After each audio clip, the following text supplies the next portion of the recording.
Assalamualaikum warahmatullahi wabarakatuh. Perkenalkan, nama saya Panji Permatani dari Teknik Industri 3B. Kali ini saya akan mempresentasikan tentang perancangan sistem pendukung pengambilan keputusan untuk menerima beasiswa dengan metode SAW atau Simple Additive Way.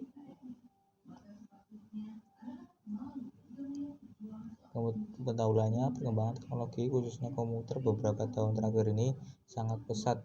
Dahulu orang menulis menggunakan alat tulis seperti pena ataupun pensil. Sekarang ini menulis manual dapat digantikan dengan menggunakan komputer. Cukup dengan menekan papan ketik, huruf atau angka yang diinginkan akan muncul di layar ataupun di setiap lembaga pendidikan khususnya sekolah. Komputer menjadi alat untuk mempermudahkan kerja untuk setiap guru dan staf yang bertugas dan khususnya dalam penerimaan beasiswa.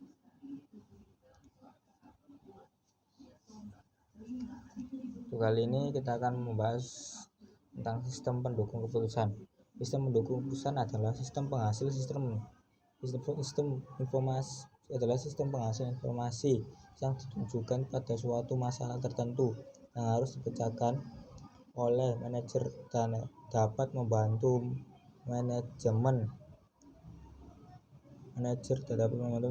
dalam mengambil keputusan. Dalam Raymond McLeod Jr. 1995 dan 348. Sistem pendukung keputusan merupakan bagian tak terpisahkan dari totalitas sistem organisasi keseluruhan. Suatu sistem organisasi mencakup sistem fisik, sistem keputusan, dan sistem informasi. Dari Dr. Insinyur Kadarsa Suryadi.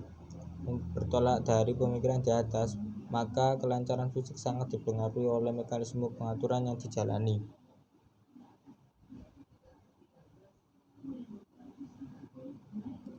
Selanjutnya, tahapan pengambilan keputusan. Tahapan penelusuran atau intelijensi.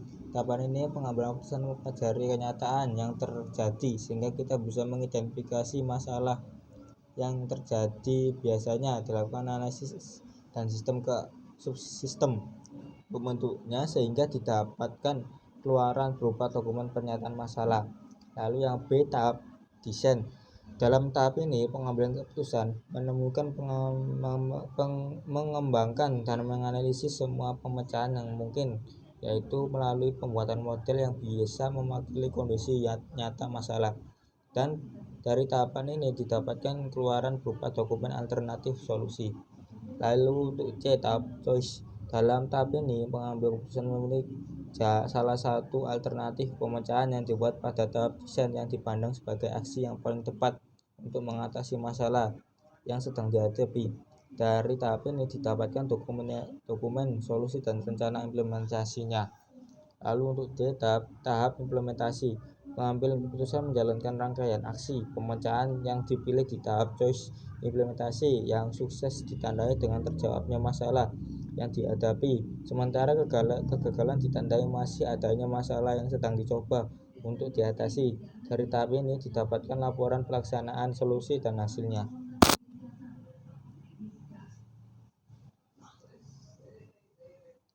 Lalu komponen sistem pendukung keputusan. Yang pertama, sistem data atau database. Yaitu subsistem data merupakan komponen sistem pendukung keputusan penyedia data bagi sistem.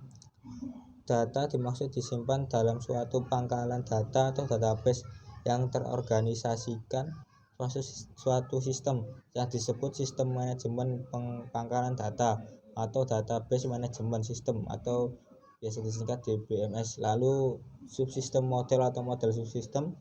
Lalu yang terakhir subsistem dialog atau user system interface. Ya, ini keunikan lainnya dari sistem pendukung keputusan adalah adanya fasilitas yang mampu mengintegrasikan sistem terpasang dengan menggunakan secara interaktif. Fasilitas yang dimiliki oleh subsistem ini dapat dibagi atas 3 komponen, yaitu yang pertama bahasa aksi atau action language, yaitu suatu perangkat lunak yang dapat digunakan untuk berkomunikasi dengan sistem. Komunikasi ini dilakukan melalui berbagai pilihan media seperti keyboard, joystick, dan key function.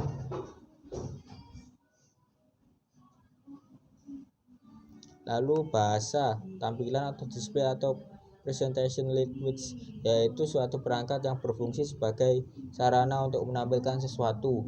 Lalu yang ketiga, basis pengetahuan, knowledge base, yaitu bagian yang mutlak diketahui oleh pengguna sistem yang dirancang dapat berfungsi secara efektif.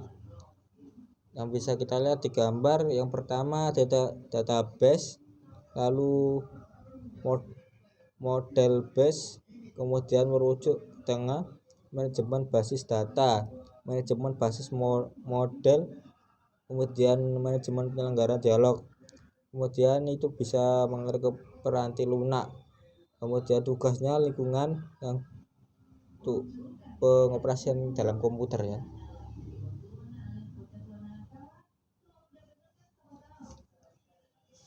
Lalu analisa dan perancangan. Lembaga pendidikan khususnya sekolah komputer menjadi alat untuk mempermudah kinerja untuk setiap guru dan staf yang bertugas, dan khususnya dalam penerimaan beasiswa. Untuk mendapatkan beasiswa tersebut maka harus sesuai dengan aturan-aturan yang telah ditetapkan. Kriteria yang ditetapkan dalam studi kasus ini adalah nilai penghasilan orang tua, jumlah saudara kandung, jumlah tanggungan orang tua, dan semester. Oleh sebab itu, tidak semua yang mendaftarkan diri sebagai calon penerima beasiswa tersebut akan diterima. Hanya yang memenuhi kriteria saja yang akan memperoleh beasiswa tersebut. Lalu perencanaan sistem. Tahap pembuatan aplikasi ini terlebih dahulu adalah menentukan dan merencanakan kriteria dalam penerimaan beasiswa, yaitu jumlah penghasilan orang tua, semester, jumlah tanggungan orang tua, jumlah saudara kandung, dan nilai. Yang pertama untuk bobot. Dalam penelitian ini ada bobot dan kriteria yang dibutuhkan untuk menentukan siapa yang akan terseleksi sebagai penerima beasiswa. Bisa kita lihat dalam tabel kode kriteria C1. Untuk ketentuan kriterianya adalah jumlah penghasilan orang tua, C2 semester, C3 jumlah tanggungan orang tua, C4 jumlah saudara kandung, dan yang terakhir C5 yaitu nilai. Kemudian bisa kita lihat dari masing-masing kriteria tersebut akan ditentukan bobot-bobotnya. Pada bobot terdiri dari 6 bilangan SR yang berarti sangat rendah, kemudian R yang berarti rendah, S yang berarti sedang, T1 itu berarti tengah, lalu T2 tinggi, ST itu sangat tinggi.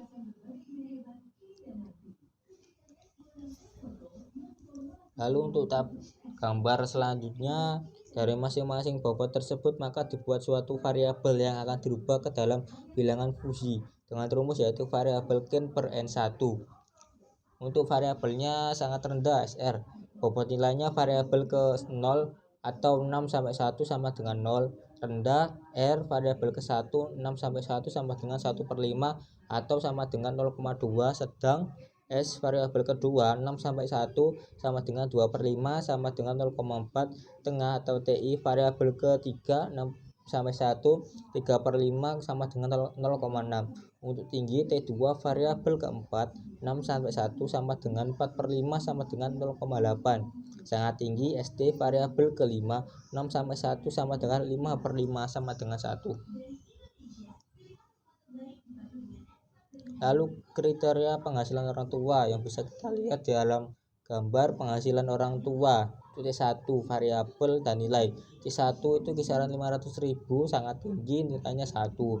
Kemudian C1 lagi 500.000 lebih dari C1 yaitu 1 juta itu tinggi, nilainya 0,8. Lalu C1 1 juta lebih dari 1,5 juta tengah, hasilnya nilainya 0,6. Lalu C1 lagi 1,5 juta lebih dari 2 juta sedang 0,4. Lalu 2 juta lebih dari 2,5 juta itu rendah, nilainya 0,2. Dan yang terakhir 2,5 juta yaitu sangat rendah, nilainya 0. Lalu untuk kriteria semester variabel untuk semester C2 semester 1 variabelnya sangat rendah, nilainya 0. Semester 2 rendah, nilainya 0,2. Lalu semester 3 sedang 0,4. Lalu semester 4 tengah 0,6. Semester 5 tinggi 0,8. Lalu yang terakhir semester 6 sangat tinggi, nilainya 1. Lalu kriteria jumlah tanggungan orang tua. Jumlah tanggungan orang tua atau C3 variabel dan nilainya: 1 anak sangat rendah 0, 2 anak rendah 0,2, 3 anak sedang 0,4, 4 anak tengah 0,6, lalu 5 anak tinggi 0,8. Untuk lebih dari 5 anak sangat tinggi yaitu 1. Kriteria jumlah saudara kandung.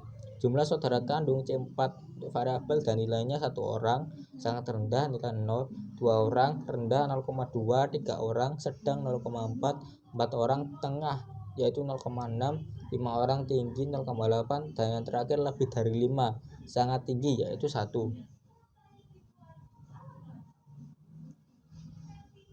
Lalu yang selanjutnya kriteria nilai.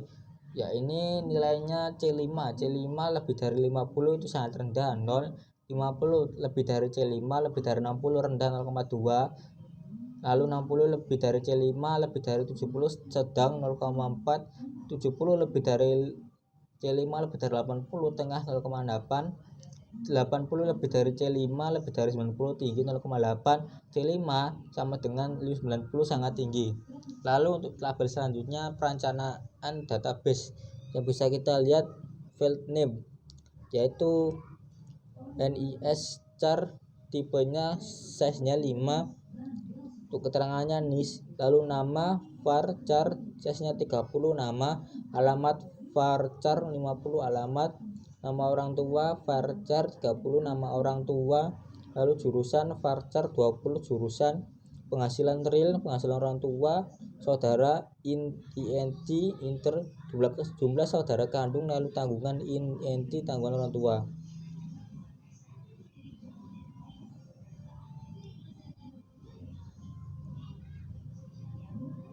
Lalu untuk tabel selanjutnya field name NIS char tipenya size-nya 5, itu NIS kelas INT, keterangannya kelas, semester INT semester, untuk nilai tipenya real yaitu nilai.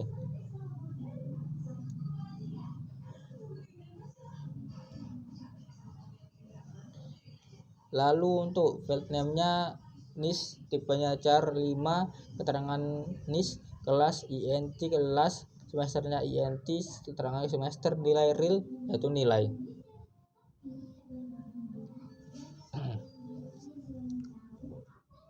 Lalu perencanaan dialog menu utama. Ya, ini tampilan menu utama merupakan halaman utama dalam menjalankan program aplikasi. Pada halaman aplikasi ini terdapat beberapa menu, yaitu menu siswa, fuisi nilai SPK, cetak SPK, dan keluar. Yang pertama, sistem pendukung keputusan untuk penerimaan beasiswa di SMK Negeri 10 Semarang. Untuk siswanya nilai fusi SPK dan cetak SPK keluar gambar seperti data berikut. Lalu perencanaan dialog siswanya seperti data berikut: data siswa, NIS, nama, alamat, nama orang tua, jurusan, penghasilan orang tua, jumlah saudara, tanggungan orang tua, dan data siswa lainnya. Kemudian selanjutnya perancangan dialog nilai. Yang pertama, form nilai ini digunakan untuk menginput data nilai siswa. Yang bisa kita lihat data nilai NIS, nama, jurusan, kelas, semester, nilai rata-rata. Kemudian data nilai siswanya untuk perancangan dialog nilai juga sama, NIS, nama, jurusan, kelas, semester, nilai rata-rata. Jadi untuk kesimpulan yang bisa kita dapat, jadi yang pertama, perancangan yang telah disusun sebagai besar merupakan kriteria untuk penerimaan beasiswa dalam sekolah. Yang kedua, bobot perhitungan adalah merupakan salah satu indikator penting dalam perhitungan untuk penerimaan beasiswa. Oke, sekian dari saya, Panji Permadani. Apabila ada salah kata mohon dimaafkan. Wassalamualaikum warahmatullahi wabarakatuh.